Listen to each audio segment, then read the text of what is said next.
Look, I don't know about y'all, but I am genuinely tired of all these edgy content creators lying to us and getting this grift off. Honestly, enough is enough. We saw streamers rise in popularity over the last couple of years as they went out into the streets tormenting people and terrorizing the masses with their cringy jokes and borderline disrespectful behavior. But oftentimes that led them to topping themselves over and over and over again, seeing who can do the most extreme stuff here and there and then repeat that cycle, tiptoeing on the lines of what is and is not TOS or tearing somebody's moral compass or moral fiber. And at this point, it's getting tired and honestly, it's getting dangerous. But now the new thing that it seems that they're getting off is these new claims of turning over a new leaf. Just a couple of days ago, Jayden Ross announced his retirement from the streaming industry. He put out a press release saying, "Hey everyone, wow. Where do I even begin? Today I stand before you with a heart full of gratitude and a head full of memories as I embark on a journey called retirement." Now he goes on for a long yap fest that honestly, if I put this into an AI generator, I promise you it will probably come out as being AI generated. But he concludes by saying, "So here's to new beginnings, to endless possibilities, and to the incredible journey that lies ahead. Thank you for the memories, the friendships, and the love. I may be retiring from streaming, but I'll always be a part of the community. With all my love, Jayden Ross." Now, I wish we could say that this would be the last time we see Jayden Ross and good riddance, but ultimately we know that this is some sort of new scam or scheme that he's getting off in order just to get his name back out there. And honestly, that's what I'm really tired of. I don't think what he's doing is as bad as like a Jayden who went on this whole Christian journey, deleting his whole page and saying he was gonna go on this path of enlightenment because he saw the stuff that he was doing was ultimately hurting the entire ecosystem of the community and all the young people that were watching his stuff, spending the past year targeting people just to turn around and go back a couple days ago to posting again on his burner account as his DeMarcus Cousin persona.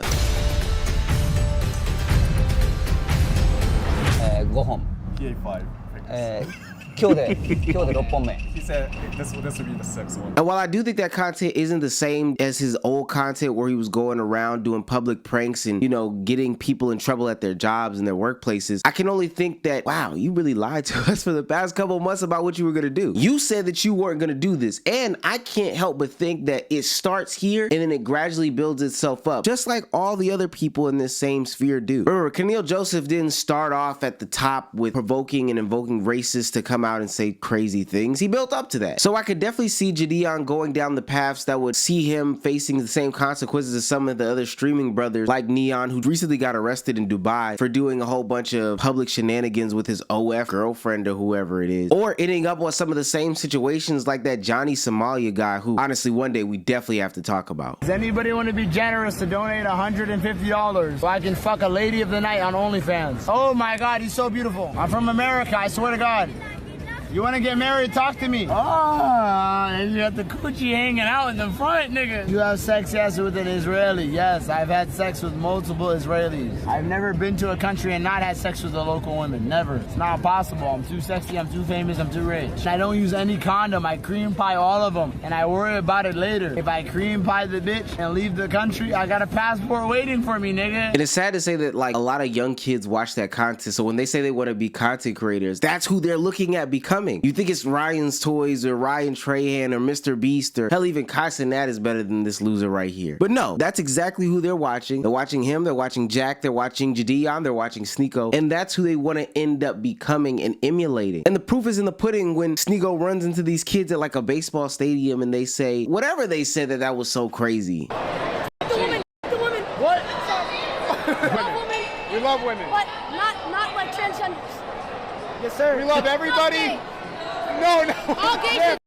I think we're getting away from the days in which real content creators do thrive on these platforms and they can be, you know, some sort of role model for the youth to look up to and aspire to be. Although they are cringy and they can be edgy at some sort of times, Kai and Speed still see massive levels of success because they still have an appearance of being genuine on their platform. But the other guys like Jinxies of the world just seem like they're putting on some sort of script or act, and then they go down the path of crashing out so bad that we can't decide if it's real life situations where you lost your girlfriend or you're letting this OF model really have you doing these things for the sake of like clips and views and all these other stuffs like that. What I'm afraid will happen in the future is that kids won't be able to interpret what's being put in front of them, and that's going to cause them to take things to the next level to where they're getting things like criminal charges brought against them. And I'm not even talking about going to another country and getting criminal charges against them. I'm talking about like assaulting teachers in classrooms on live TV for the sake of getting an audience or getting a fan base. I'm talking about disrespecting parents by putting condoms in sandwiches in order to get a couple views. I'm talking about young ladies being sexualized and young men looking to sexualize and harm these ladies on platforms in order to just gain some sort of fame or notoriety. And what the young people don't understand is that they can't shake it. So while they have this fame for a short amount of time, it's going to be fleeting very fast and it'll make you burn out in an instant. Every time I look at one of these 20 view one streamers, I think to myself, are you going to be doing this in like 3 or 4 years? Because I get it for someone like the 17, 18, 19, 20-year-old, but imagine somebody like my age or Duke Dennis's age doing 20 v1s or smasher passes pushing 30. Like, that's not a sustainable thing to do. And then I know the cost of those things, renting the white walls, hiring all the actors and actresses, getting the equipment and stuff like that. That can't be offset by the amount of money that you make in the videos when you do these videos. So let's just say you do pull views. What is the long-term gain here? Hello, does the elevator not go all the way up? You're not making money. And that might make it the saddest thing of it all. They're not doing it for the money. They're not doing it for the longevity. They're literally doing it for some club promotions so they can walk through some malls and get noticed, or maybe to have the occasional sex with like an OnlyFans model like Tiana Trump, somebody that they admired when they were kids or something like that. I don't know. I think one of the most disrespectful things in these conversations is when all things fail, everybody's turned their back on these people and they said, hey, we no longer want to associate with you. They turn to religion as a way to cover up for their transgressions while they went through all these times of being edgelords. Which brings us almost full circle, because I see people like Sneeko, who started off as a young, innovative, and creative mind who won a Mr. Beast challenge to go do some 1-minute podcast asking people questions down the path of the red pill and the edgelord streamer, but yet somehow he ended up at the Muslim front door and he's not even taking that religion seriously. And then we have a guy like Jayden who went on this path of Christianity only to end up being right back where he started. It's like after shitting on the earth, you set it ablaze and then you try to plant something new, as if people didn't just see you shit on the earth. You can't become the Christian guy. You were just in Target doing fake bomb threats. Like, that doesn't even make sense. I don't know. I look to be in content creation and doing social media for a long time, which means I'll need to maintain a social media face and presence for a long time. But that means I can't burn any bridges or just crash out for the sake of crashing out. I have to be very mindful of my content because I know a digital footprint is real. I know once I am labeled as such guy, I necessarily can't shake that off that easy. It's funny because they believe these same things exist for like the OnlyFans models or the sex workers of the world, but for whatever reason it won't apply to them. And once they get trapped into this false sense of reality of like making this into a career, they'll even put on the back burner the attempt to gain skills like a college degree or some sort of trade in order to sustain them for the rest of their lives, because contrary to popular belief, you do live past 23 or 24. I don't know, these kids never look at the long game, and I'm afraid that they don't understand the consequences of their actions, especially as we look at today's society on a day-to-day basis and how kids are looking at figures of authority or adults or people that are supposed to be respected and making jokes out of them. Eventually we'll crumble on that foundation of just debauchery and anarchy. I'm not excited about it at all. But hey, let me know what you guys think. I could be overreacting, but the fake content creators, we gotta get rid of them. The grifting is insane and they are destroying the youth as we speak.